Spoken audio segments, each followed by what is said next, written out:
একটু জোরে আওয়াজ করে বলেন আসসালামু আলাইকুম। একটু জোরে তকবীর দেন তো, নারে তকবীর। আল্লামা হুজুরের দরবার ইসালে নারে তকবীর।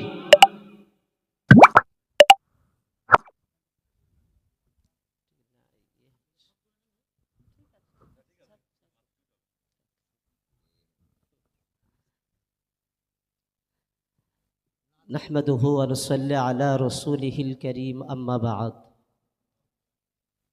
إن الله وملائكته يصلون على النبي يا أيها الذين آمنوا صلوا عليه وسلموا تسليما اللهم صل على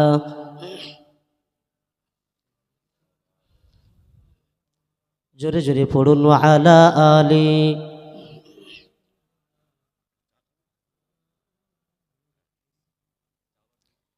সম্মানিত আজকে স্টেজে বসে থাকা আমার অত্যন্ত শ্রদ্ধার, আজকে যে পরিচালনা করছেন আপনারা দেখছেন 3 দিন ব্যাপী এই ঐতিহ্যবাহী ইসালে সভাপতিত্ব করে আসছেন। আমার তো খুবই ভালো লাগে, তানার এই সভাপতিত্বটা প্রশংসনীয়। আলহামদুলিল্লাহ, তানার হায়াতে তয়্যিবা দান করুন, সকলে বলুন আল্লাহুম্মা আমিন। স্টেজে বসে আছেন পশ্চিমবঙ্গ ওলামা বোর্ডের রাজ্য ভাইস প্রেসিডেন্ট জনাব হজরত মাওলানা আলিমুর রহমান সাহেব।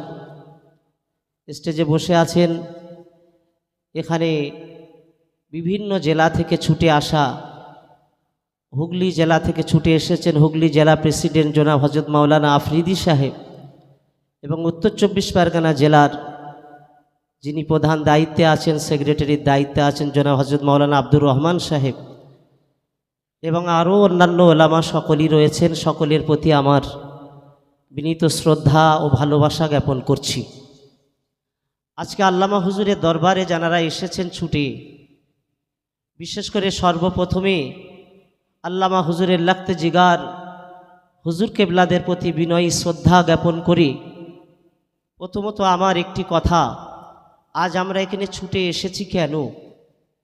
এই ছুটে আসার পিছনে আমাদের একটি হৃদয়ের টান, একটি ভালোবাসা আমাদের মধ্যে আছে। সেই ভালোবাসা কি? আল্লাহ পাকের ওলিদের প্রতি ভালোবাসা। ঠিক না ভুল? জোরে বলেন।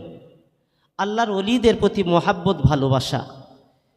কিন্তু আমরা আমাদের জীবনে শুধু ভালোবাসা দেখিয়ে গেলাম। এই ভালোবাসা দেখাতে দেখাতে আমাদের লম্বা সময় অতিক্রম হয়ে গেল। জীবনে একদিন কি আমরা ভেবেছি যে আমাদেরকেও ওলিদের মতো সাজতে হবে? আল্লাহ পাক কোরআন শরীফে বলেছেন, ওয়ালিমান খাফা মাকামা রাব্বিহি ওয়া নাহান নাফসা আনিল হাওয়া ফাইন্নাল জান্নাতা হিয়াল মাওয়া। মহান আল্লাহ কোরআনে জানিয়েছেন, যারা আল্লাহকে ভয় করেন, আল্লাহকে যারা ভয় করে চলেন এবং নিজের নফসকে সমস্ত দুনিয়াবি খারাপি থেকে নিজের নফসটাকে অশ্লীলতা থেকে দূরে সরিয়ে রাখেন, আল্লাহ তাদের জন্য জান্নাতের মাকাম রেখে দিয়েছেন। বলুন না সুবহানাল্লাহ। প্রিয় আমার আব্বাজান ভাইরা, আমি আজকে খুব আফসোসের 2-4টি কথা আপনাদেরকে শোনাবো। আজ স্টেজে এত আলেমের সমাগম, আপনাদের ভালো লাগছে না খারাপ লাগছে? জোরে বলেন। ভালো লাগাটাই স্বাভাবিক। আল্লামা হুজুরের দরবারে আমাদের অধিকার আছে।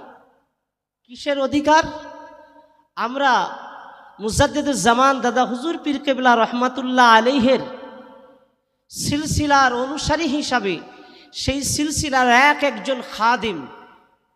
আমরা সারা বাংলাতে মাহফিল করে বেড়াই এবং যত মাহফিলে যাই কোনো নাম না বললেও মুজাদ্দিদে জামানের নাম আমরা জবান থেকে বলি, এবং আল্লামা হুজুরের নাম আমাদের জবান থেকে চলে আসে না? আসে না? আসে।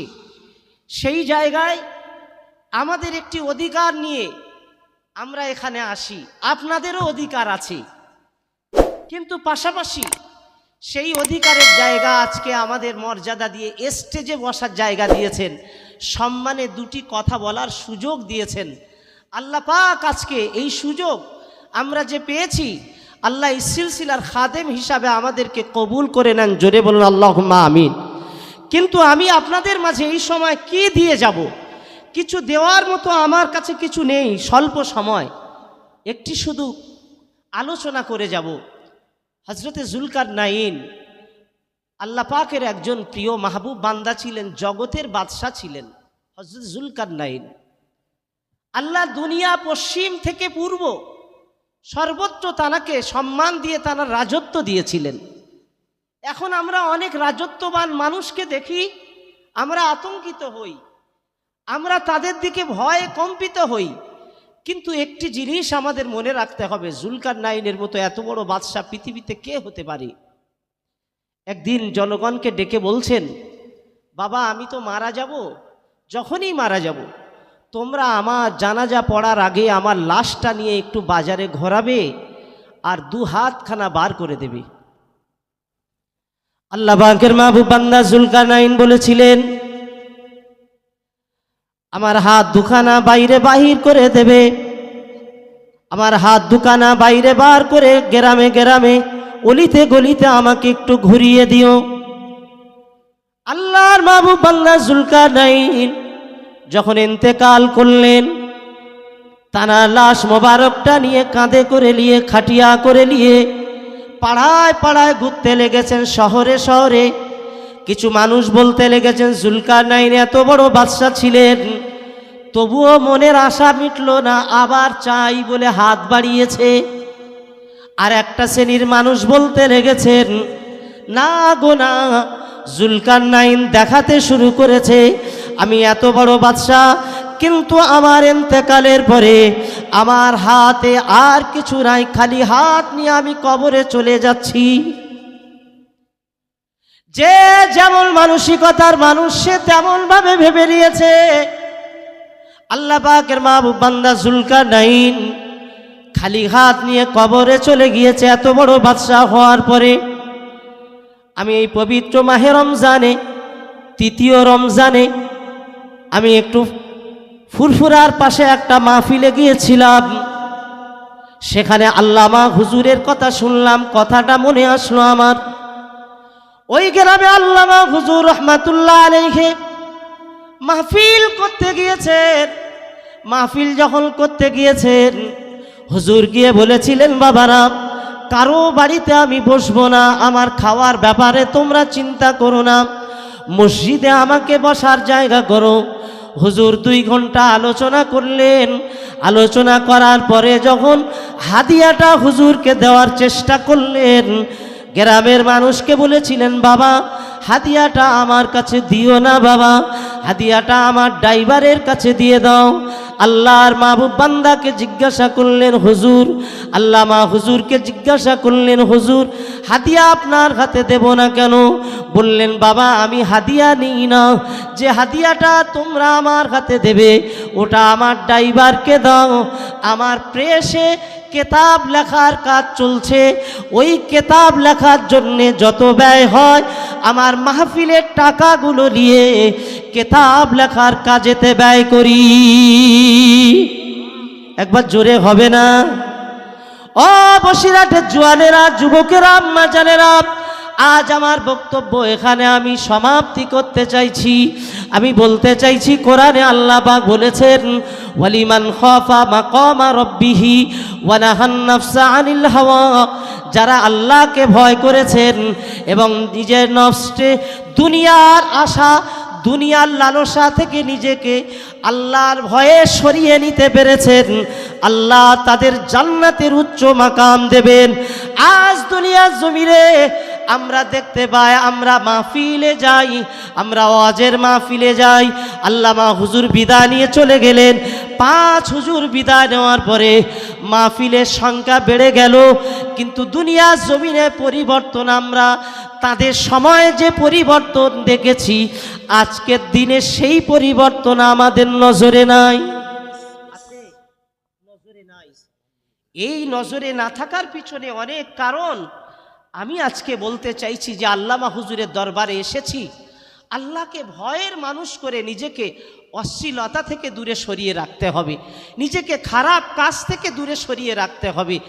আজকে আমার সর্বশেষ কথা, জি আমরা ফুরফুরা শরীফের নির্দেশে, মুজাদ্দিদে জামানদের আওলাদদের নির্দেশে, পীরজাদা বিশেষ করে মেহরাবউদ্দিন সিদ্দিকী আল কুরাইশি ভাইজান হুজুরের নির্দেশে আমরা একটি ওলামা বোর্ড গঠিত করেছি, রাজ্য ওলামা বোর্ড, পশ্চিমবঙ্গ ওলামা বোর্ড।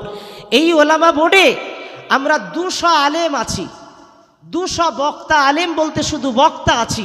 আলহামদুলিল্লাহ এখানে 40 জন বর্তমানে আছে। স্টেজে তো যা এসেছে, এরপরেও আমরা এখানে খুঁজলে 40 জন পেয়ে যাব আলহামদুলিল্লাহ। আমি আপনাদেরকে বলবো, আমাদের লক্ষ্য আর উদ্দেশ্য সমাজকে পরিবর্তন করতে গেলে আমাদের সকলকে লড়াই দিতে হবে।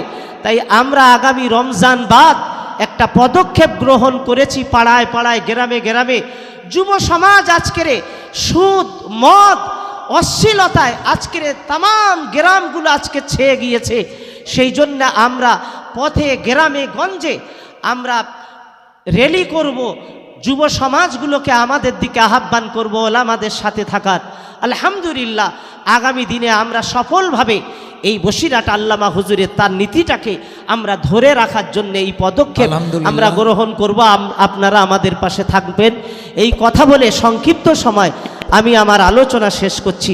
আলহামদুলিল্লাহ আমার জন্য দোয়া করবেন, আমি আপনাদের জন্য দোয়া করি। আসসালামু আলাইকুম ওয়া রাহমাতুল্লাহ।